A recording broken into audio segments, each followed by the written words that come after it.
दोस्तों, तो अब हम लोग एक टॉपिक चालू करने वाले हैं that is called electrochemistry. This is one of the toughest topic of physical chemistry. The first reason is यहां पर बहुत सारे कॉन्सेप्ट इन्वॉल्व हैं, ठीक है, बहुत सारे टाइप के क्वेश्चंस इन्वॉल्व होते हैं इसमें। And secondary the most important thing, this topic has to very determinal prerequisite. One is thermodynamics, especially the delta G part, and the second one that is very much determinal is the ionic equilibrium. अगर इन दोनों topic में problems हैं तो इनका question solving करने में हमें काफी ज्यादा तकलीफ का सामना करना पड़ेगा। तो इलेक्ट्रोकेमिस्ट्री में जो खुद का कॉन्सेप्ट है संख्या में थोड़ा ज्यादा है, मैं मानता हूं, लेकिन फिर भी वो मैनेजेबल होता है। लेकिन अगर तुम्हारा थर्मोडायनामिक्स और आयनिक में प्रॉब्लम है तो ये वाले चैप्टर में बहुत ज्यादा दिक्कत का सामना करने वाले हो। तो ये वाला टॉपिक पढ़ने के पहले एक बार मैं रिकमेंड करूंगा क्विकली थर्मोडायनामिक्स और आयनिक इक्विलिब्रियम को जरूर रिवाइज कर लेना, ठीक है। शुरुआत में एक लेक्चर देखने के बाद एक बार रिवाइज कर लेना, क्योंकि थर्ड फोर्थ लेक्चर से मुझे इसकी जरूरत पड़नी चालू हो जाएगी, ठीक है। तो इसके साथ हम चालू करते हैं इलेक्ट्रोकेमिस्ट्री। तो इलेक्ट्रोकेमिस्ट्री में हम क्या करते हैं, in this chapter we are going to deal with the interconversion of chemical energy and electrical energy into one another. Chemical energy और केमिकल एक्शन को इलेक्ट्रिकल एनर्जी में कन्वर्ट करना या with the help of electrical energy chemical action को accomplish करना जो है वो इस चैप्टर का मेन मुद्दा है। ये सारे के सारे इंटरैक्शंस जो होते हैं वो हमारे इलेक्ट्रोलाइट और इलेक्ट्रोड्स, इलेक्ट्रोलाइट वो है जिसके जो हमारा बेसिकली एक आयनिक सब्सटेंस जो हमारा जिसके थ्रू हमारा इलेक्ट्रॉन हम रिएक्शन करवाते हैं या करने में हमें मदद करता है, ठीक है। और इलेक्ट्रोड्स वो है वो सारे रॉड्स, वायर्स या प्लेट्स जो सारे चीज हम डिप करते हैं उनके बाउंड्री पर ये हमारा आपस में इंटरैक्ट करता है, ठीक है। और ये सारे रिएक्शन जो होता है वो हमारा होता है इलेक्ट्रोकेमिकल सेल पे। इलेक्ट्रोकेमिकल सेल दो प्रकार के होते हैं। पहला जो टाइप है that is called a galvanic cell और दूसरा जो टाइप है that is called an electrolytic cell. तो सबसे पहले यहां पर हम गैल्वेनिक सेल के बारे में बात कर लेते हैं जल्दी से एक बार। तो गैल्वेनिक सेल में क्या होता है, ध्यान दो, it converts the chemical energy. It converts the chemical energy of a spontaneous. It converts the chemical energy of a spontaneous. Spontaneous मतलब क्या है, delta G less than 0 redox reaction into electrical energy. It converts the chemical energy of a spontaneous redox reaction into the chemical energy. Example के तौर पे क्या क्या हम लिख सकते हैं, सबसे पहले है डैनियल सेल, ड्राई सेल या फिर मान लो fuel cell,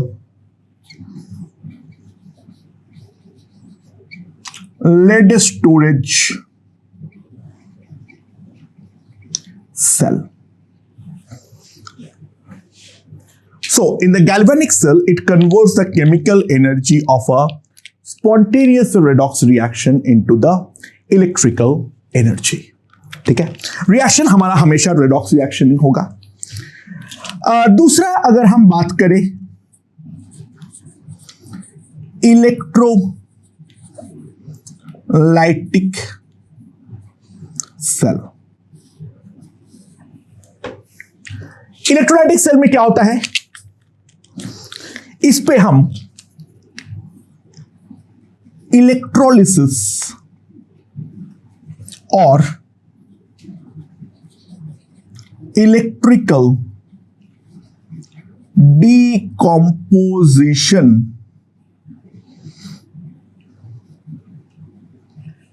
reaction, electrolytic decomposition, electric decomposition or electrolysis is done.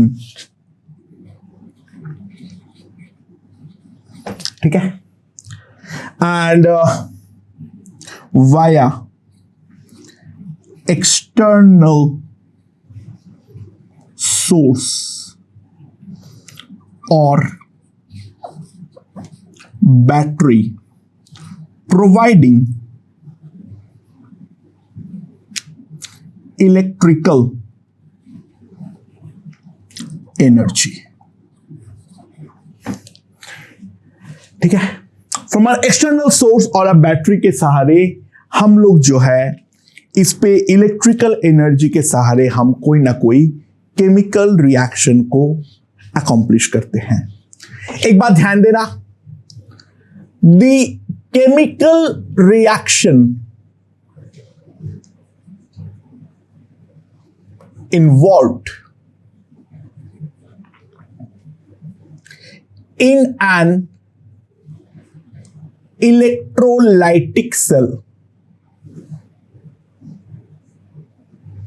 is always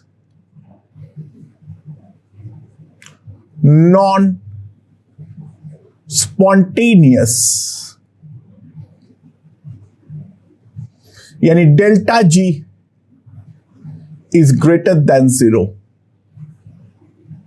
in nature. ठीक है, समझ में आया? So electrical energy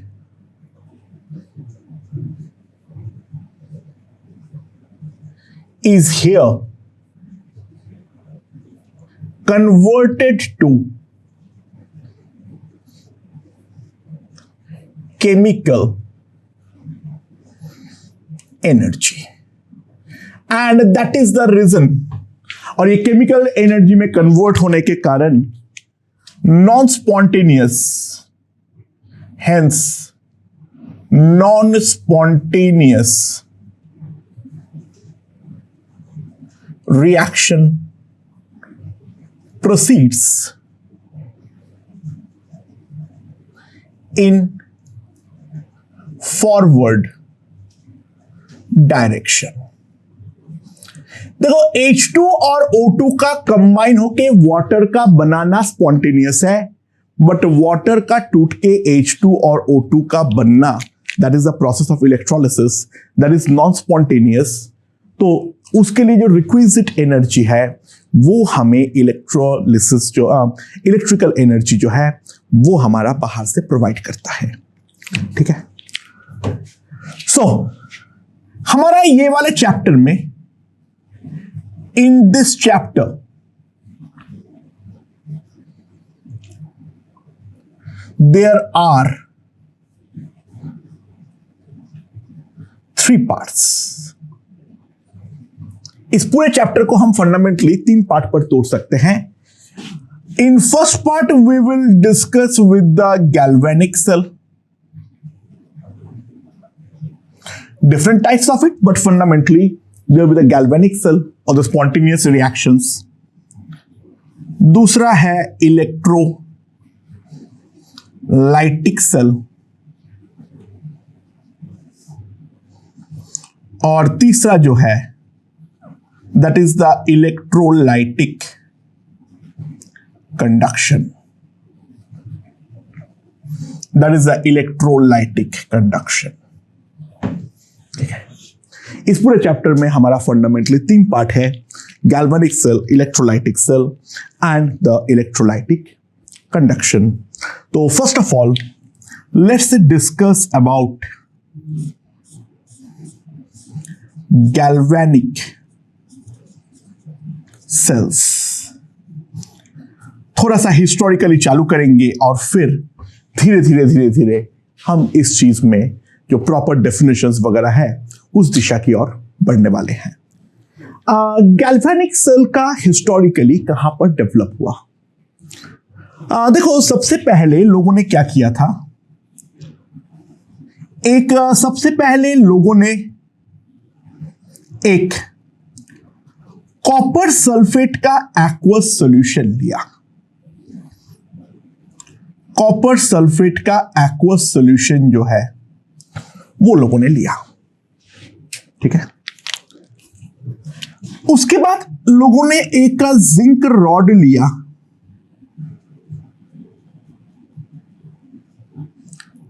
zinc rod लिया और इस कॉपर सल्फेट सॉल्यूशन के अंदर डिप कर दिया। तो बेसिकली क्या हुआ, जिंक रॉड इज डिप्ड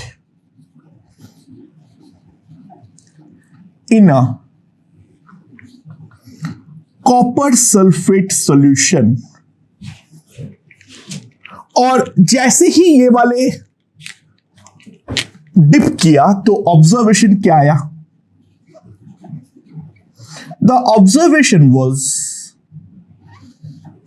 अच्छा, कॉपर सल्फेट एक्वस सॉल्यूशन का we will get a blue colourisation. लोगों ने ये ऑब्जर्व किया, जो zinc rod is decaying, zinc rod जो है that is decaying and solution is turning colorless. Metallic copper is deposited at bottom. ये लोगों का ऑब्जर्वेशन था, जो जिंक रॉड जो है वो धीरे धीरे उसका नुकसान हो रहा है, सॉल्यूशन धीरे धीरे कलरलेस बनते जा रहा है, ब्लू कलरेशन कम होते जा रहा है, और जो मेटालिक कॉपर है, मेटालिक कॉपर का कैरेक्टरिस्टिक कलर होता है that is getting deposited in the bottom of the container. तो तब लोगों को यह मालूम पड़ा, जो बेसिकली जब जिंक सॉलिड और कॉपर 2+ एक्वस हुआ, ये दोनों जब साथ साथ आया तो सबसे पहले ये जिंक 2 इलेक्ट्रॉन जो वो है वो छोड़ा और ये हमारा चला गया एक्वस सॉल्यूशन पे। दिस Zn2+ जो है ये हमारा 2 solution,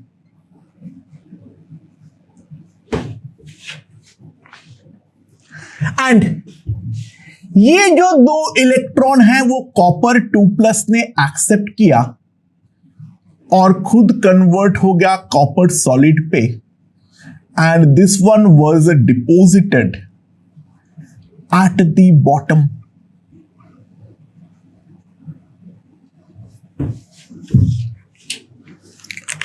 So what's happening is actually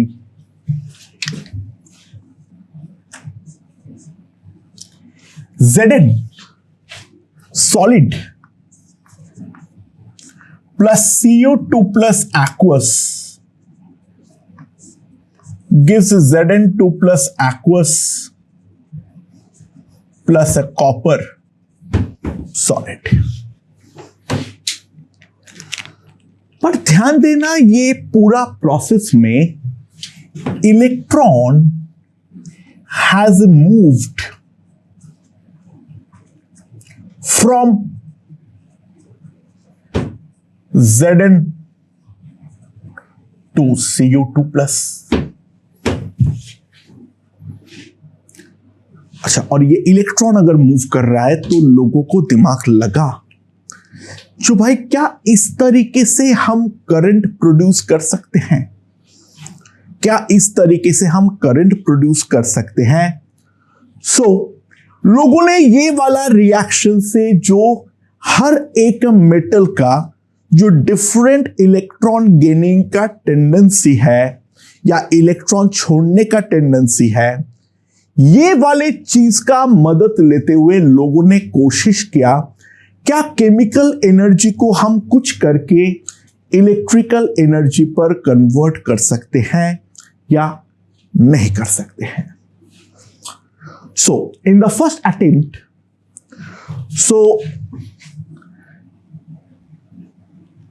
सबसे पहला जो अटेम्प्ट हुआ, लोगों ने क्या किया देखो, समझो इसको। जहां से ये पूरा चैप्टर का शुरुआत होती है, लोगों ने दो अलग अलग कंटेनर लिया, ठीक है, लोगों ने दो अलग अलग कंटेनर ले लिया। जो फर्स्ट वाला कंटेनर है उसको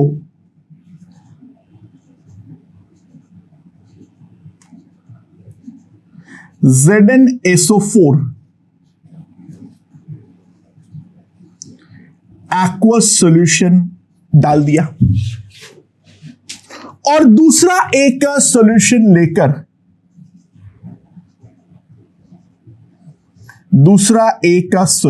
लेकर कॉपर सल्फेट एक्वस सॉल्यूशन डाल दिया।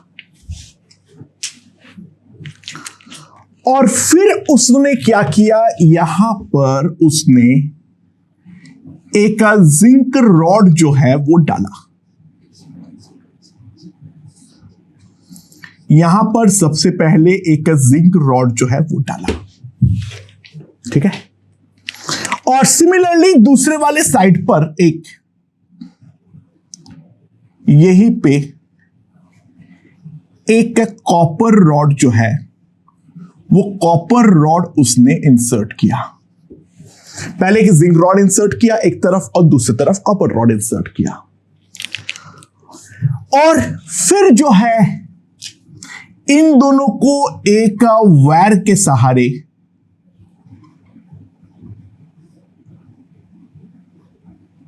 This is the switch S,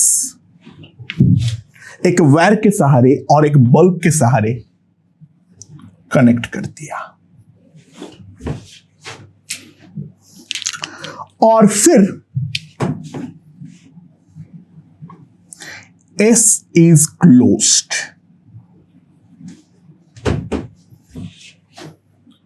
तो लोगों ने यहां पर दो चीज ऑब्जर्व किया।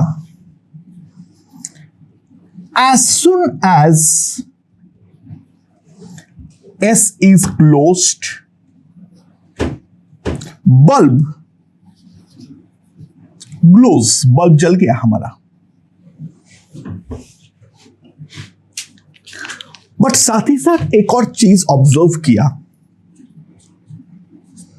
Bulb goes out after some time. कुछ देर बाद जो है हमारा बत्ती जो है वो बुझ गए। और मतलब ऐसे नहीं है जो कि हमारा जिंक या कॉपर रॉड खत्म हो गया, इसलिए प्रैक्टिकली 8-10 सेकेंड बाद जो है हमारा बल्ब जो है वो हमारा जलना बंद हो जाता है। तो सवाल है, why have they happened? लोग दो चीज को जानना चाहा, जो पहले मेरा बल्ब जो है वो जला क्यों, और दूसरा जो हमारा बल्ब है वो थोड़ी देर बाद जल के फिर बुझ क्यों गया। तो that is the first attempt towards the making of a galvanic cell, ठीक है। एंड अब हम लोग गैल्वेनिक सेल में कुछ चीजों को डिफाइन करना चालू करेंगे। Let's see.